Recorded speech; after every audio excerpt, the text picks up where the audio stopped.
여러분, 인생 몇 년 정도 사셨나요? 저는 오래 살지 않았습니다. 적당하게 살았는데요. 한 58년 살았습니다. 여러분 저보다 더 사신 분도 있고 그러지 않으신 분도 있을 터인데, 여러분 오래 사는 거 좋죠. 근데 오래 사는 것 자체가 최고로 좋은 가치는 아니고, 기왕이면 그 인생이 아름다워야 되지 않겠습니까? 기왕이면 그 인생이 승리하는, 하나님 보시기에 귀한 그런 인생이 되어야 하지 않겠습니까? 근데 그 비결이 있습니다. 그 존귀하게 살면서 정말 멋지게 하나님께 영광 돌리는 삶을 살아갈 수 있는 비결이 있는데, 바로 성령의 사람으로 사는 것입니다.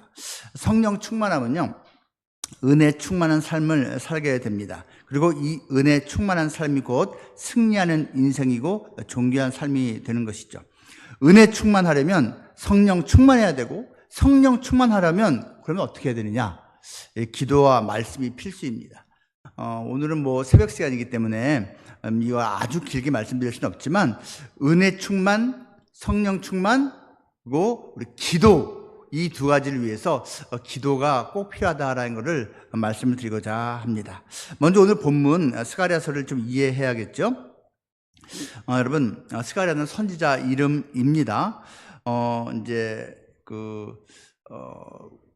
포로, 남유다, 북쪽과 남쪽으로 이제 나뉘어져 있었던 그 이스라엘이 각각 다른 민족에 의해서 멸망당하잖아요. 북쪽 이스라엘, 북이스라엘은요, 아수르라는 나라에 의해서 먼저 멸망당합니다. 19명의 왕이 거쳐간 다음에 멸망당해요. 그리고 남쪽 이스라엘을 남유다라고 그냥 부릅니다. 왕국 이름인데 남유다라고 부르는데, 남유다도 역시 바벨론에 의해서 멸망을 당하거든요. 그러니까 북이스라엘보다 조금 더 버티긴 했지만 남유다도 멸망당해요. 멸망당하는데 한 번에 나라가 멸망한 것은 아니고, 세 번에 걸친 그 바벨론의 침략을 받아서 결국 멸망을 당합니다. 여러분, 바벨론 한번 들어보긴 하셨는지, 어느 나라인지 헷갈리시죠? 똑같지 않지만 대충 비슷한 게 이라크입니다. 이라크. 지금의 이라크 생각하시면 돼요. 그 바벨론이요, 세 번을 침략했는데 첫 번에 침략했을 때가 BC 606년이에요. 꽤 오래됐죠. BC 606년 때 바벨론이 1차 포로를 끌고 갑니다. 당연히 바벨론이 이겼거든요. 그래서 수많은 사람들을 포로로 1차를 끌고 가요. 그리고 나서요, 나중에 세월이 흐르고 나서 멸망하죠. 멸망하는데 이들이 포로에서 돌아오게 되거든요. 돌아올 때도 세 번에 걸쳐서 돌아옵니다. 세 번에 걸쳐서 끌려갔고, 세 번에 걸쳐서 이렇게 돌아오게 되는데, 그 돌아온 해가 BC 536년이에요. 그때가 1차 포로 때인데, 이때는 바벨론이 풀어준 게 아니에요. 그 엄청난 바벨론을 더 엄청난 제국이 무너뜨렸어요. 야, 참 대단하죠? 그 엄청난 대제국이 어디냐면은 성경에서 바사 제국이라고 그래요. 바사 제국. 근데 한국말 좀 더 쉬운 걸로 하면 페르시아 제국입니다. 페르시아 제국은 지금 말로 하면 이란이에요. 그러니까 이라크가 이 남유다를 멸망시켰는데요, 이란이 이라크를 멸망시킨 다음에 이라크가 끌고 왔던 포로들을 너네 나라 돌려보내준 거예요. 근데 그 기간, 1차 포로로 끌려갔던 사람들이 다시 1차 포로 상태에서 고향 땅으로 돌아온 그 기간이 몇 년? 70년. 정확히 70년입니다. 여러분, 이 70년에 대한 예언은 하나님께서 이미 주신 바가 있으시죠. 예레미야 선지자, 그리고 다니엘 선지자에게 70년 후에 돌아올 거라고 이미 약속을 주신 바가 있어요. 그런데요, 이거를 다른 관점에서도 볼 수가 있습니다. 자, 아까 그 남유다가 멸망당할 때 세 번에 걸쳐서 침략받고 멸망당했다고 했죠. 세 번째 침략받고 최종 멸망, 성전까지도 무너졌으니까요. 멸망당한, 세 번째 침략받고 멸망당한 해가 BC 586년이에요. BC 586년. 그리고 이제 포로로 남은 사람들 다 끌려갔어요. 그리고 나서 세월이 흘렀잖아요. 고향 땅으로 나중에 수십 년 후에 돌아온 사람들이 성전을 다시 건축했잖아요. 재건축. 2차 성전을 지었잖아요. 그 성전을 다시 지은 해가 BC 516년이에요. 이게 무슨 말이냐면요. 이제 숫자 때문에 헷갈리시죠? 1차 포로의 상태에서 돌아온 사람들이 536년인데 성전이 다시 지어진 거는 20년 후예요. 아니, 한 1년이면 다 지을 것 같지 않아요? 근데 20년이나 걸렸어요. 이유가 있지 않겠습니까? 이들 게으름 피우지 않았어요. 돌아오자마자 성전 지으려고 애를 썼는데 대적들이 엄청나게 방해를 했어요.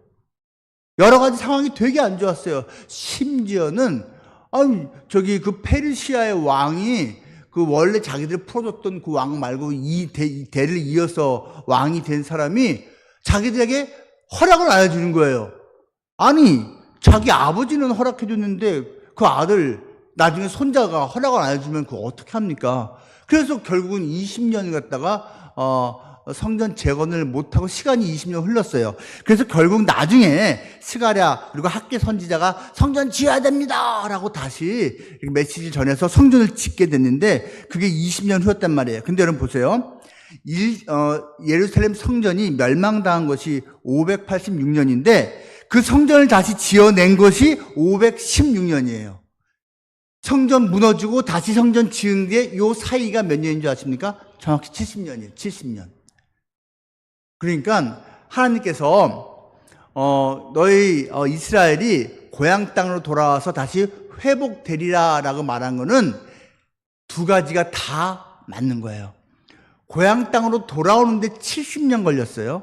1차 포로가 1차 귀환을 하는 거 70년 걸렸는데 하나님이 말한 70년은 사실은 그게 중요한 게 아니고 성전을 다시 재건하는 게 진짜 회복의 핵심이었던 거예요. 근데 그 성전 회복하는데 몇 년 걸렸다고요? 70년 걸렸단 말이에요. 한 기가 막히지 않습니까? 정말 기가 막힌 거예요. 몸이 돌아온 것도 중요하지만 성전이 다시 지어지는 거예요. 학개 선지자나 또 스가랴 선지자나 모두 소선지서로 이렇게 분류가 됩니다. 여러분, 소선지서, 대선지서가 있는데요. 이사야서, 예레미야서, 에스겔서, 다니엘서 이런 것들은요. 대선지자라고 불려요. 왜 대자가 붙었을까요? 더 위대해서가 아닙니다. 아니에요. 학개서는 2장밖에 안 붙어 있어서 소선지서냐 그거 아닙니다. 여러분, 대선지서는요. 성경 분량이 많아서 분량 많은 선지자 그래갖고선 대자가 붙었고요. 분량 적은 건 소선지서가 된 것입니다. 그런데 같은 소선지서 중에서 학개는 2장밖에 안 돼서 정말 소우지만 스가랴서는 13장이나 돼서 약간 아쉬워. 중선지서가 되면 좋은데 그런 말은 또 없습니다. 어쨌거나 학개와 스가랴가 함께 성전 재건을 다시 시작해 봅시다라고 용기를 불어넣어줬고 결국은 해내었습니다. 근데 오늘 본문에서 무엇을 말하고 있습니까? 지금 성전 짓고 있는 중에 예언을 한 거거든요. 오늘 본문이 성전을 완공하는 것은 사람의 힘으로 되지 않는다. 사람의 능력으로 되지 않는다. 오직 하나님의 영, 성령으로만 된다라는 것을 강조하고 있는 겁니다. 그래야지 은총이 임해서 큰 산이 평지가 되듯 어려움을 이겨내고 성전이 완성될 것이라고 말하는 것입니다. 여러분, 성전은요, 이제 신학적으로 말해서 3가지로 생각을 합니다. 하나는 구약시대 때 있었던 그 성전은 사실 오실 메시아인 예수님의 예표였어요. 근데 예수님은 우리 입장에서는 이미 오신 메시아 구원자이시죠. 그래서 성전의 궁극적인 실체는 예수님이십니다. 그게 성전의 실체 1번이에요. 근데 이미 그것은 성취가 됐어요. 예수님으로 인해서. 그리고 구약 성전의 2번째는요. 바로 이 시대의 교회입니다. 그럼 이 시대의 교회는 완성이 됐을까요? 아닙니다. 지금 지어져 가고 있는 중입니다. 이 시대의 교회가 성전의 2번째 의미입니다. 3번째, 그리고 3번째 성전의 의미는 바로 우리입니다. 크리스찬입니다. 크리스찬. 우리 크리스찬이든 교회이든 공통점이 있어요. 뭘 것 같아요? 성령이 임재하고 있다. 여러분, 성령이 내 안에 없으면 크리스찬이 아니에요, 아직. 성전이 우리 이 모임, 교회 가운데 함께하고 있지 않으면 교회가 아닙니다. 성령이 핵심이에요, 성령. 근데 성령을 성경에서 뭐라 불러요? 성신이라고도 부르고 하나님의 영이라고도 부르고 여호와의 영이라고도 부르는데 결정적으로 우리에게는 예수의 영으로 또 진리의 영으로 우리는 이제 기억을 하고 있습니다. 이 본문에 대해서는요,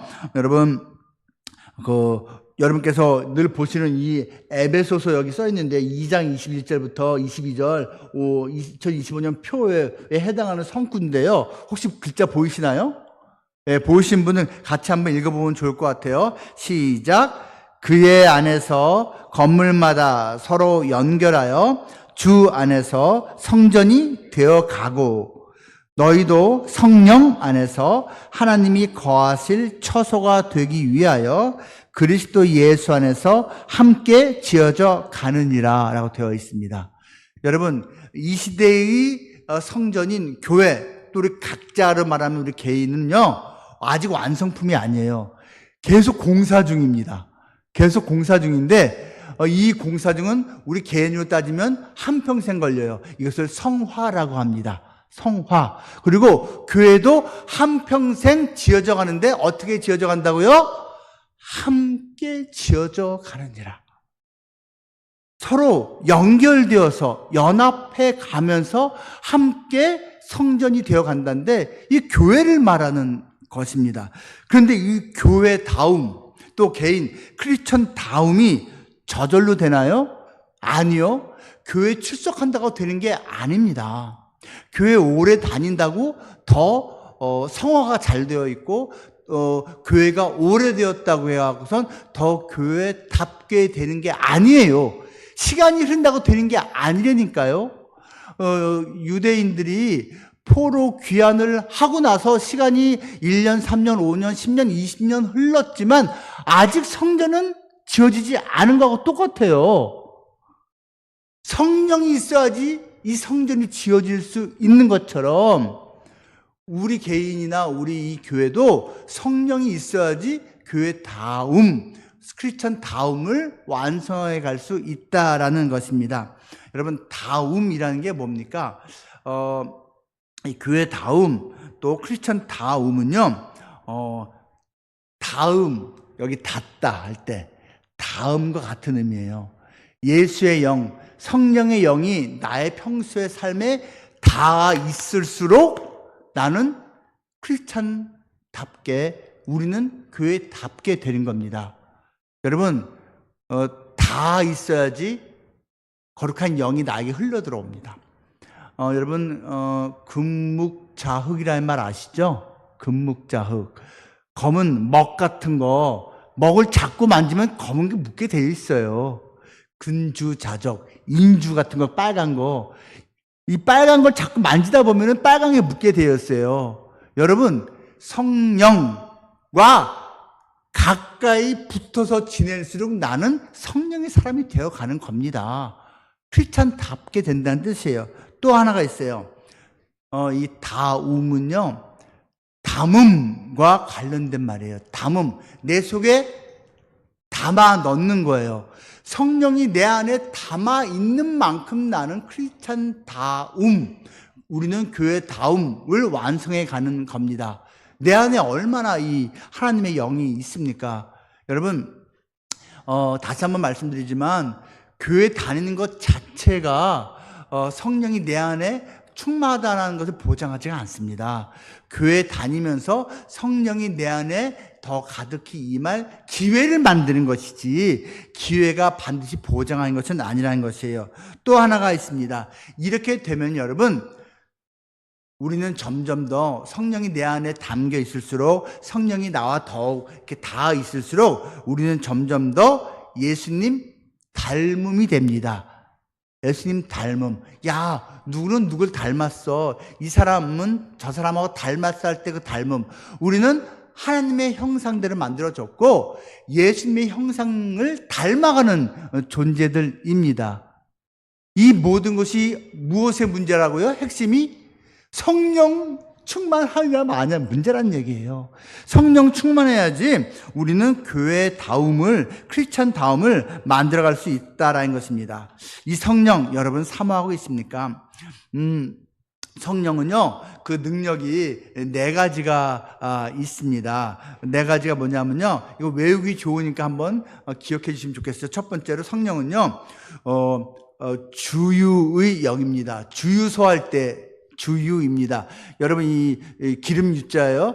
주유가 뭐죠? 기름을 넣는다는 뜻인데 이 주유, 성령은 기름 부어주시는 영이라는 뜻이에요. 그리고 성경에서 기름 부어주신다는 것은 파워, 힘을 준다는 뜻입니다. 그러니까 우리가 여러분 힘있게 살고 싶으면 성령 받아야 되고 성령 충만해야 됩니다. 성령은 주유의 기름 부음의 영입니다. 두 번째로 성령은요, 자유의 영입니다. 자유.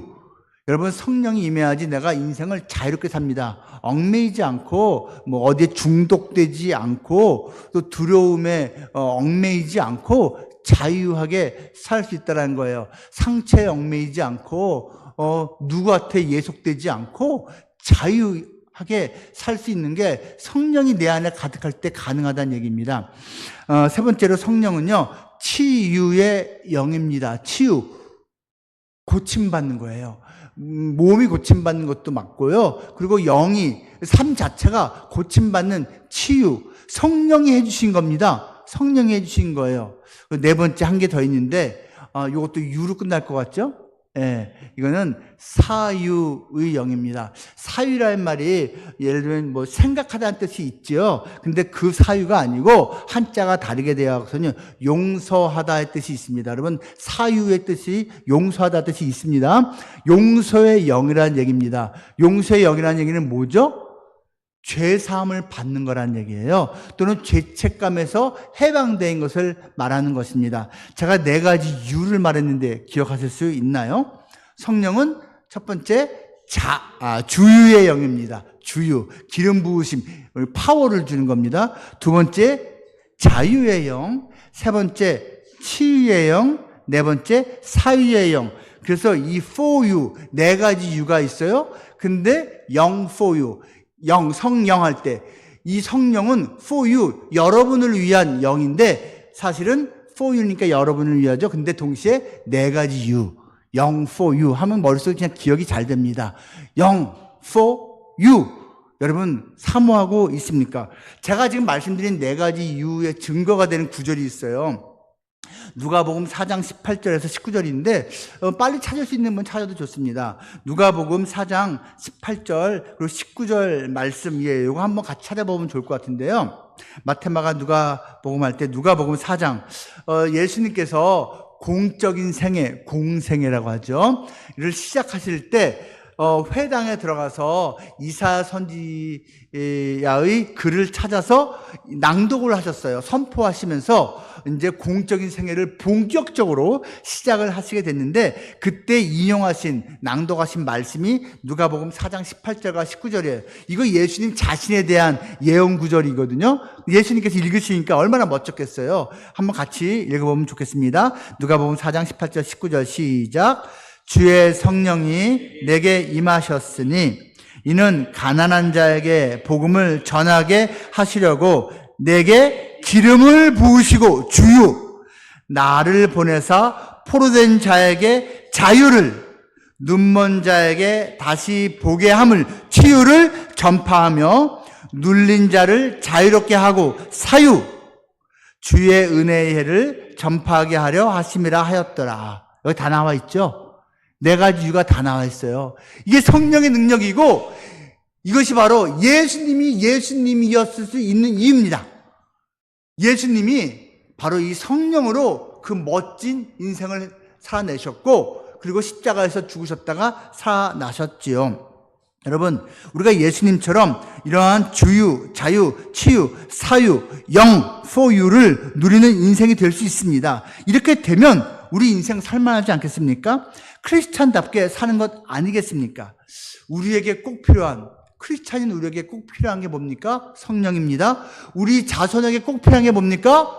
성령입니다. 여러분, 우리 자손들이 인생 멋지게 또 건강하게 또 잘 살면 좋겠죠. 승승장구하고 인생이 이제 꽃피면 좋겠죠. 맞습니다. 근데 여러분, 이 모든 것에 먼저 전제되는 조건이 있어요. 그게 바로 성령입니다. 성령 없으면 여러분, 돈 많이 버는 것이 오히려 죄의 길로 갈 수 있는 기회가 됩니다. 여러분, 성령 없으면요, 건강한 사람이 오히려 그 건강함을 가지고 죄를 짓습니다. 여러분, 성령이 없으면요, 인생 잘 풀린 것이 오히려 하나님하고 멀어지는 길이 되어버립니다. 성령이 전자가 되어야 한다라는 것입니다. 사도행전 1장 8절에서 이렇게 말합니다. 오직 성령이 너희에게 임하시면 너희가 뭘 받는다고요? 권능을 받고 예루살렘과 온 유대와 사마리아와 땅까지 이르러 내 증인이 되리라 하시니라. 여러분, 우리는요, 자기가 좋든 싫든 예수님의 증인입니다. 그냥 우리는 그렇게 부름받았어요. 아니, 나는 예수님의 증인으로 손든 적 없는데요. 난 하나님의 자녀, 하나님의 백성으로서 내가 감사합니다 하고 내가 받아들였는데, 하나님의 일꾼, 예수님의 증인에는 내가 손든 적이 없는데요. 아이, 참, 여러분 뭘 모르시네. 자, 하나님께서 선물을 줬어요. 예를 들면 현찰을 줬어요. 그냥 막 10억짜리 현금을 딱 줬어요. 예를 들어 10억짜리 수표를 딱 줬어. 오, 감사합니다. 공짜입니다. 선물은 공짜입니다. 다 받았어. 앞에 딱 써있어. 하나님의 자녀로 넌 복 받을 거다. 하나님의 백성으로 넌 이제 복 받을 거야. 감사합니다. 딱 받았어요. 여러분, 그 뒤를 아직 안 열어봤죠? 뒤를 딱 보면 뒤에 써있어요. 너는 동시에 나의 일꾼이란다. 너는 동시에 예수 그리스도의 증인이란다. 써있는 거예요. 이게 따로 된 게 아니고 순차적으로 되어 있는 게 아니고 한 장에 다 써 있는 거예요. 근데 우리 앞면만 보고서 아싸, 나 하나님의 자녀 됐어. 너무 좋아. 좋은 거 맞아요. 근데 뒷면을 봐야지. 하나님의 일꾼으로 동시에 부름받은 거고 예수님의 증인으로 부름받은 거예요. 저는 그냥 가정주부인데요.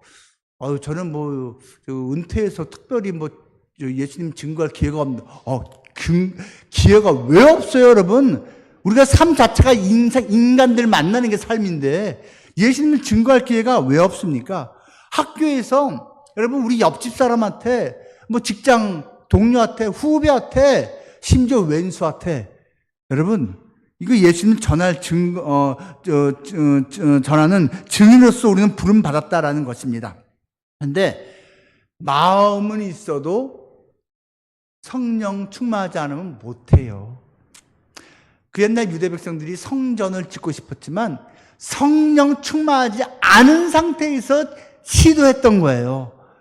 그러니까 온갖 대적들의 회방에, 심지어 저 본국에 있는 자기들 이렇게 보내준 페르시아 왕조차도 허락을 안 해주는 사태가 벌어지고 만 거예요.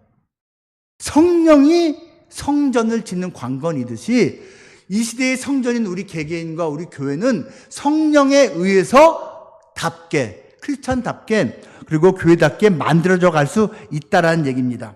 오직 성령이 너희에게 임하시면 할 때 임하시면 너희가 권능을 받고 할 때, 권능이라는 단어는 영어로 번역하면 파워입니다. 힘을 받고인데 고대 그리스어인 헬라어로는요 두나미스라고 합니다. 두나미스. 이 단어는 그냥 외워두면 좋은 단어예요. 두나미스. 이 두나미스가 파워란 뜻인데 여기에서 파생된 영어 단어가 많아요. 근데 대표적인 게 두 개가 유명합니다. 하나가 다이너마이트. 다이너마이트라는 단어가 뭔지 아시죠, 여러분? 이 폭파시키는 그거요. 다이너마이트가 두나미스라는 단어에서 나왔는데 성령 받으면 여러분 다이너마이트 같이 폭발하는 힘이 있습니다. 그 견고하게 죄로 똘똘 뭉쳐 있었던 인간이 성령 충만해지면요 깨집니다. 그 악한 그 죄의 모습이 깨집니다. 옛사람의 나쁜 습성이 깨집니다. 여러분, 다이너마이트 같이 폭발시키는 힘이 있어요. 또는 뭐 나쁜 습성, 중독되어 있는 거, 또 두려움에 막 벌벌 떨고 있는 게 다이너마이트의 성령이 임하면요 깨져버립니다. 사라집니다. 이게 성령의 능력이에요. 근데 이 두나미스에서 파생된 단어 두 번째 게 있는데 바로 다이내믹이라는 단어예요. 다이내믹. 여러분, 다이나믹하다 들어봤죠? 이게 무슨 뜻이죠? 역동성이 있다는 뜻입니다. 정적으로 있는 게 아니라 활기차는 거예요. 쿵쾅쿵쾅 하듯이 활력이 있는 모습을 다이내믹하다고 하는데, 여러분 일상 속에서 우리가 다이내믹하게 살 수 있는 능력이 성령에 의해서 온다는 얘기입니다. 하루하루 성령으로 공급받는 거예요. 여러분, 이 성령 사모해야 되지 않겠습니까? 그렇게 되면 오늘 본문 4장 7절에서 말하는 것처럼 큰 산이 평지가 됩니다. 큰 산아, 네가 무엇이냐? 네가 수룹바벨 앞에서 평지가 되리라. 사람들이 이제 이게 뭔 말이야? 수룹바벨 앞에서 평지가 된다면. 수룹바벨은 사람 이름이에요. 사람 이름이고 수룹바벨의 할아버지가 마지막 유대의 왕이었어요. 쉽게 말하면 유다 왕국이 멸망 안 당했으면 수룹바벨은 지금 왕하고 있을 사람이야.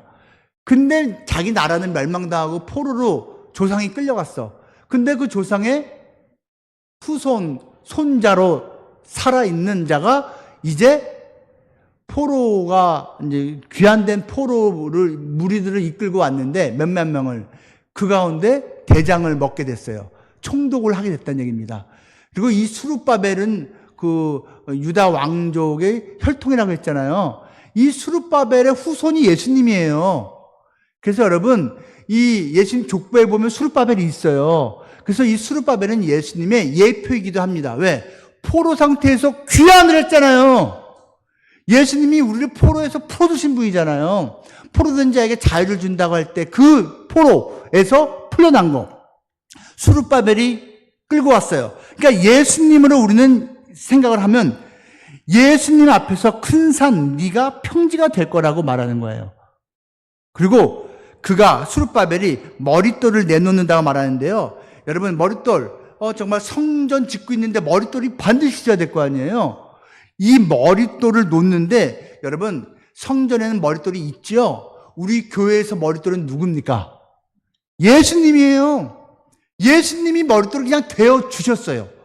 수룹바벨은 머릿돌을 갖다 놨지만 예수님은 자기가 이 교회의 머릿돌이 되어 주셨습니다. 자기가 머릿돌 되어 줬어요. 가장 든든한 것이죠. 그때 무리가 외치기를 은총이 그에게 있을지어다 말합니다. 여기서 은총은 다른 말로 은혜라고 해도 됩니다.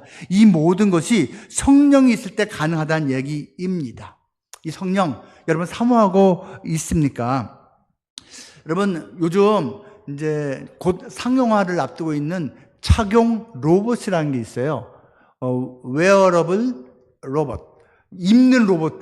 신기하죠? 옷같이 생겼는데 장착을 하는 거예요. 다리에다 걸고 허리 묶고 이렇게 어깨에다 해갖고선. 이게 뭐냐면 여러분, 허리 그리고 다리에 힘을 키워주는 거예요. 그래갖고선 이것만 입으면은 평소에 자기 다리 힘, 허리 힘에 10배, 20배가 생겨요. 몸에 좋은 거. 그러면 여러분, 일하는 분들, 이제 노동하신 분들이 몸쓸 일이 많으시잖아요. 뭐 시멘트 나를 일도 있고 뭐 나를 일도 있죠. 그 웨어러블 로봇이 이제 팔리기 시작하면요, 이거 입으면요 들던 사람이 아싸 이렇게 들고선 움직이는 거야. 이게 여러분 착용 로봇이에요. 여러분, 그게 적당한 가격으로 팔리면은 저같이 지금 허리 디스크 수술하는 사람도 웬만하면 그냥 그 착용하고 다니고 싶을 것 같아요. 그렇지 않겠습니까? 여러분, 성령이 우리 개개인의 삶에 임하면 없던 힘이 생긴다니까요. 여러분, 성령이 이 교회에 가득하면 가득할수록 여러분 한 사람 한 사람이 성령 충만하면 전체가 더 성령 충만한 게 되겠죠? 그러면 교회가 그 이전까지 모습보다 더욱 힘 있는 모습이 된다는 이야기입니다. 이 성령 충만 사모해야 하지 않겠습니까? 저를 한번 따라해 보시기 바랍니다. 성령 충만하면 큰 산이 평지된다. 한 번만 더 따라하세요. 성령 고갈되면 평지가 큰 산 된다. 여러분, 제가요 허리 때문에 진짜 고생 많이 했거든요. 버티다가 허리 디스크 수술을 제가 올해 3월에 했어요. 지금은 계속 좋습니다. 괜찮은데 허리 상태가 너무 안 좋으니까 걷지를 못하겠어요. 앉지도 못하겠어요. 눕지도 못하겠고요. 세수도 못하겠고요. 샤워도 못해요. 샤워할 때 보통 이렇게 물 내리면 고개 숙이고 이렇게 하고 이렇게 하잖아요. 샤워할 때 어떻게 되는지 아세요? 물이 여기서 떨어져야 돼. 보통은 이렇게 나오는데 이게 밑에 들어가서 이렇게 하고 해야 돼요. 고개를 못 숙이니까, 허리를 못 숙이니까 이렇게. 남들한테 평지인데 나한테는 큰 산이야. 너무 힘든 거예요. 근데 여러분, 성령 충만하지 않은 성령 고갈된 크리스찬은요, 평지인데 큰 산처럼 힘들게 인생을 삽니다. 너무 안타깝지 않습니까? 성령 충만하면 큰 산이 평지가 되는데 성령 고갈되면 거꾸로 평지도 큰 산처럼 힘들게 버겁게 인생을 살아가게 된다라는 것입니다. 그럼 도대체 이 성령 어떻게 하면 더 충만해지느냐? 여러분, 열심히 하는 말씀 묵상하십시오. 매일매일 조금씩이라도 꾸준히 묵상하십시오. 그리고 기도하십시오. 여러분, 이 기도에 대해서 뭐 여러 가지가 있는데요. 혹시 여러분, 기도를 전혀 하지 않습니까? 교회 나와서 같이 단체 기도할 때 말고 기도를 전혀 하지 않습니까? 제가 이제 어제 살짝 말씀드린 팀 켈러라는 목사님이 기도라는 책에서 이렇게 말했습니다. 기도하지 않는 것은 단순히 종교적인 계율을 어기는 정도가 아니라 하나님을 하나님으로 대하지 않는 행위다. 이해하시겠습니까, 여러분? 기도하지 않는 것은 하나님을 찾지 않는 거거든요. 하나님을 찾지 않는 것은 뭐라고요? 하나님을 하나님으로 대하지 않는 거다. 그 얘기입니다. 그러니까 기도하지 않는 것은 단순히 게으름의 문제가 아니고 하나님을 무시하는 겁니다. 하나님을 거부하는 거고 하나님을 외면하는 겁니다. 넌 크리스천, 예수님을 아직 모르는 사람은 몰라서 기도하지 않습니다. 근데 크리스천인데 안다고 하면서 기도하지 않는 것은 알지만 외면하고 알지만 무시하고 알지만 거부하는 거니까 하나님 입장에서는 더 섭섭해합니다. 더 속상해하십니다. 그래, 쟤는 나를 모르니까 쌩 까고 지나가. 근데 너는 나를 알면서도 찾지 않니? 너는 나를 아버지라고 고백하면서도 나를 한 번도 찾지 않니? 이렇게 된다니까요. 여러분, 기도는 내가 살기 위해서 하는 거예요. 내가 하나님께 뭘 하기 위해서 하는 게 아니고 기도를 해야지 사실 하나님의 영을 충만히 받을 수가 있거든요. 말씀을 통해서도 당연히 그렇고요. 기도를 통해서도 당연히 그렇습니다. 팀켈러 목사님이 이제 그 췌장암 사기에 갑자기 이제 걸려서 이제 이분이 고생을 한 3, 4년 하다가 돌아가셨는데 이분이 처음에는 되게 힘들게 그 상황을 맞닥뜨릴 수밖에 없었답니다. 여러분, 누구나 췌장암 사기를 진단받으면 놀라고 절망하지 않겠습니까? 이분도 그렇게 했습니다. 그런데 이분이 그 영혼이 소생된 비결이 있어요. 그게 한편으로는 말씀 묵상이었는데 시편이었고요. 그리고 또 한편으로는요, 기도였습니다. 근데 이분은 그 두 가지를 합쳤어요. 시편 한 장 한 장, 한 구절 한 구절을 읽어가면서 묵상하면서 그것을 자기의 기도로 바꿨습니다. 여러분, 시편은 전부 기도입니다. 그거 아시죠? 시편은 기도예요. 그 시편에 있는 기도를 가지고 나의 기도로 만들어서 하나님을 찾으면서 그 영혼이 소생했습니다. 비록 그 육신은 그 질병에 의해서 지금은 돌아가시고 말았지만 그 영혼이 소생하고 첫 몇 개월은 참 고통 가운데 힘들게 지냈지만 그 이후의 세월은요, 멋지게 승리하는 모습을 우리 크리스찬 후배들에게 보여주다가 하나님 나라에 갔다는 이야기입니다. 여러분, 개그 우먼 중에서 1세대 개그 우먼으로 불리는 이성미라는 분이 있는 거 아십니까? 이분이요, 나이 60이 훌쩍 넘었어요. 그런데 이분이 제가 젊을 때는 정말 최고 원탑 개그 우먼이었습니다. 지금은 이제 뭐 워낙 유명한 사람이 많지만요. 이분이 인생을 쉽지 않게 살았어요. 쉽게 말하면 자기한테 친엄마 말고 새 엄마가 5명인가 6명이었어요. 그러니까 아버지께서 엄마를 자꾸 바꿔주는 거야. 이 어린애가 10살 때부터 엄마가 바뀌기 시작했대요. 이걸 뭐 어떻게 받아들여야 되는 거예요? 그러니까 항상 공허함이 있고 뭔가 모를 짜증이 있고 막 그랬어요. 아무튼 그랬어요. 그리고 이제 이렇게 살다가 어떻게 하다가 이제 결혼하기 전에 어쩌어쩌 해가 그 유명한 어떤 가수, 전 이름도 다 지금 기억하는데 그 당시에 최고 넘버원 가수하고 어쩌어쩌 해갖고선 아기까지 나왔네. 근데 그게 그 당시에 우리나라 온 국민이 다 아는 거예요. 누구의 자식이라는 거. 그러니까 얼마나 마음이 힘들었겠어요.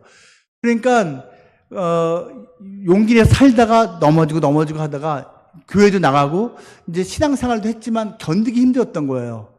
뭐 상처, 아픔, 분노가 한평생 쌓인 거야. 그래서 50쯤 돼서 남편은 한국에서 계속 사업하고 그냥 그 아들과 그 이후에 낳은 딸 데리고선 캐나다로 이민을 갔습니다. 거기 가서 조용히 숨어 지냈어요. 교회 다녔고요. 캐나다에서 새벽 기도도 열심히 했습니다. 근데 새벽 기도를 다니면서도 이 속에 분노가 없어지지 않는 거예요. 특별히 그 아들을 볼 때는 그 왼수 같은 지금 헤어진 그 유명한 가수가 자꾸 생각나니까 이 아들을 보고서 욕을 해드린 거예요. 저주를 하는 거예요. 이상민 씨가 말 정말 잘하거든요. 그러니까 욕도 엄청 잘하는 거예요. 얼굴 볼 때마다 저주를 퍼붓는 거예요. 고등학생인 아들인데. 그러니까 이 아들은 평생 동안 엄마한테 욕을 먹으면서 그냥 평생 살아온 거예요. 자기가 왜 욕먹어야 되는지도 모르면서. 그러니까 이 아들도 얼마나 분노가 많겠어요. 나중에는 이 아들도 학교 가서 적응을 못하는 거예요. 이 속에 얼마나 상처가 있고 응어리가 있겠어요. 근데 우스운 거는 이성미 씨가 새벽 기도를 한 번도 안 빠지고 다녔다는 거예요. 새벽 기도 갔다 와서 아들이 등교할 때 그 얼굴을 보는 순간 욕이 시작돼요. 이게 루틴이야. 새벽 기도 갔다 와서 욕하고, 새벽 기도 갔다 와서 저주하고, 새벽 기도 갔다 와서 욕하고. 여러분 웃기지 않습니까? 제가 다시 한번 말씀드리지만 여러분 새벽 기도 나오는 건 너무 귀한 건데 새벽 기도 나왔다는 자체가 성령 충만하고 하나님의 사람답게 성장하는 증거는 아니라는 것이지요. 그런데 하나님께서 긍휼히 여기셨습니다. 하나님께서 긍휼히 여기셨어요. 아이가 드디어 학교에서 본의 아닌 사고를 쳐서 추방당할 위기가 됐어요. 그 아이가 한국으로 쫓겨날 처지가 되어버렸어요. 그 연락을 전화로 받고 가면서 그렇게 기도를 했대요. 하나님 도와주십시오. 살려주십시오. 이거 가면 자기도 따라가야 되니까 한국으로. 가고 싶지 않은데 그렇게. 그리고 어느 날 이 일 직전에 또 욕을 막 하고 애는 얼굴이 그냥 울그락불락 해서 또 학교를 갔는데 학교 딱 애가 간 다음에 하나님이 음성을 들려주셨대요. 하나님께서 이렇게 말씀해 주셨대요. 네가 방금 네 아들한테 욕한 거 그대로 만들어 주마. 그러니까 이런 식의 욕을 했답니다. 야 이 평생 빌어먹을 놈아. 야 이 평생 뭐 어쩌고저쩌고. 야 이 썩어 문드러질 어쩌고저쩌고 놈아. 라고 저주를 퍼붓는데 하나님이 네가 네 아들에게 해준 그대로 내가 만들어 주마. 이렇게 말씀하시더라는 거예요. 너무 놀라갖고선 그때 첫 회개를 했답니다. 잘못했다고 그렇게 하면 안 된다고. 다시는 저주하지 않을 테니까 그렇게 하지 말라고. 용서해달라고. 그리고 그 다음 날부터 욕이 끝인 거예요. 하루 이틀 일주일쯤 되니까 아이가 불안해하기 시작하더랍니다. 일주일째 아이가 말하더래요. 엄마 왜 욕 안 해? 빨리 해. 한꺼번에 하지 말고. 아니야 나 욕 안 해. 하나님이 하지 말랬어. 아이가 놀라기 시작했어요. 그때부터 변화가 시작됐는데 그 며칠 후에 그 사고가 터진 거예요. 변화가 좋은 일이 있는데 학교에서 사고가 나니까 얼마나 불안하고 속상하겠어요. 운전대 잡고 하면서 하나님 우리 아이 쫓겨나지 않게 해주세요. 우리 가족 살려주세요 하면서 갔는데 기적처럼 너무 잘 풀렸어요. 아무 일이 없었다는 듯이 일이 잘 풀렸답니다. 그리고 나서 그 가족이 회복되기 시작했어요. 결론적으로 말하면요, 그래도 이성미 씨가 새벽기도 갔다 와서 욕하고 새벽기도 갔다 와서 욕하고를 하면서 어리석은 모습 보였지만, 그래도 회개하게 된 것도 새벽기도 갔다 와서 회개한 거예요. 여러분 감사하지 않습니까? 그러니까 하나님 보시기에 너무 안타까우니까 직접 음성을 들려주신 거겠지요. 그 이성미 씨가요, 이제 회개하고 나서 아들도 변하기 시작했고요. 드디어 그 학교에서의 사건이 아름답게 해결된 다음부터 이 아들 녀석도 엄마하고 함께 새벽 기도를 나가기 시작했습니다. 매일매일. 그리고 시간이 이제 흘렀고요. 그 아들이 지금은 신학교 가서 교회 전도사하고 있습니다.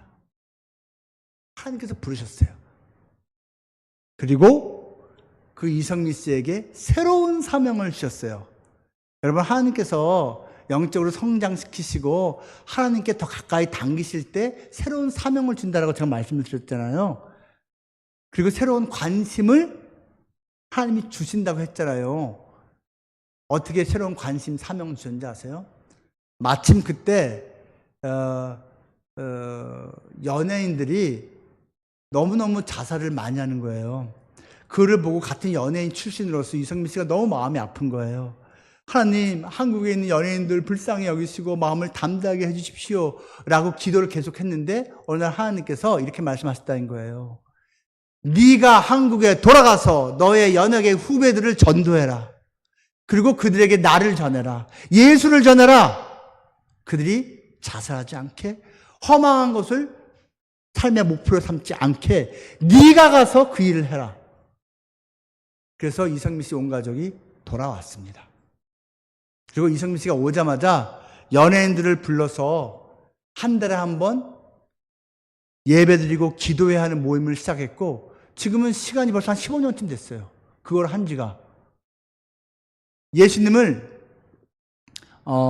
이제 전할 뿐만 아니라 뜨겁게 모여서 기도를 하는데, 한 달에 한 번씩 모여서 3시간씩 기도회를 한답니다. 연예인들이 모여서 이름을 불러가면서 한대요. 아무개 얼굴 보면 다 아는 유명한 연예인들. 그리고 그 기도의 결실 중에 하나가 조혜련이라는 후배 개그 우먼이고요. 여러분, 지금 조혜련 씨는요, 신학교 가서요, 신학 박사가 됐습니다. 진짜 박사예요. 학위를 받았어요. 이 사람 전도 엄청나게 많이 합니다. 자기 온 가족은 물론이고요. 근데 자기 집안이 원래 남묘호랭 개교거든요. 일본의 사이비 불교가 남묘호랭 개교예요, 여러분. 일본 사이비 불교. 근데 온 집안이 그건데 다 전도했습니다. 어머니부터 자기 형제들 7명 다 전도했고요. 심지어 남동생 지금 신학교 다니고 있습니다. 그리고 이 조혜련 씨와 함께하는 사람들이 기도해서 가장 최근에 따끈따끈하게 회심하고 예수님 영접한 사람이 박명수 씨. 여러분, 코미디언 박명수 아시나요? 유재석 옆에 항상 있던 그 박명수 씨가 최근에 예수님 영접하고 회심한 분입니다. 이게 흘러간 것이지요. 여러분, 성령은요, 내가 간구할 때 나를 외면하지 않습니다. 나한테 임하십니다. 성령은요, 내가 누구를 위해서 기도할 때 하나님께서 외면하지 않습니다. 하나님께서 성령께서 임할 그 기회를 만드십니다. 여러분, 우리가 그래서 우리 자녀를 위해서, 사랑하는 사람들을 위해서 축복하면서 기도할 때 가장 핵심이 뭐가 되어야 한다고요? 성령입니다. 성령 받게 해주세요. 성령 충만하게 해주세요. 여러 가지 있죠. 하나님, 좋은 학교 가게 해주세요. 좋은 직장 가게 해주세요. 좋은 배우자 만나게 해주세요. 건강 주세요. 돈 잘 벌게 해주세요. 하십시오. 근데 1번이 뭐라고요? 하나님, 성령 받게 해주세요. 이겁니다. 다시 한번 말씀드립니다. 성령 없이 부자 되면, 성령 없이 인생 잘 풀리면 인간은 격길로 빠집니다. 여러분, 성령 있고 부자 돼야 돼요. 성령 충만하고 삶이 아름답게 돼야 돼요. 그래야지 그걸 가지고 하나님께 영광 돌릴 수 있습니다. 그래야지 우리가 성전답게 살 수 있다라는 것입니다. 바라기는요, 우리 택정교회 모든 성도 여러분들, 우리가 교회로서 이 시대의 성전입니다. 아름답게 쓰임받고 개개인이 크리스천으로서 예수 그리스도의 증인이 되어 아름답게 쓰임받기 위해서 성령 반드시 필요합니다. 이 성령이 임할 때 우리가 그리스도의 증인으로 가는 길, 우리가 인생을 살아가는 그 길에 태산, 큰 산이 있어도 평지처럼 우리가 능히 이겨내고 갈 것입니다. 하지만 성령 고갈되면 평지조차도 큰 산처럼 버겁게 살게 될 것입니다. 이 성령 사모하며 살아가는, 이 성령을 기도하며 성령을 붙들고 살아가는 우리 모두가 될 수 있기를 주님의 이름으로 축복합니다.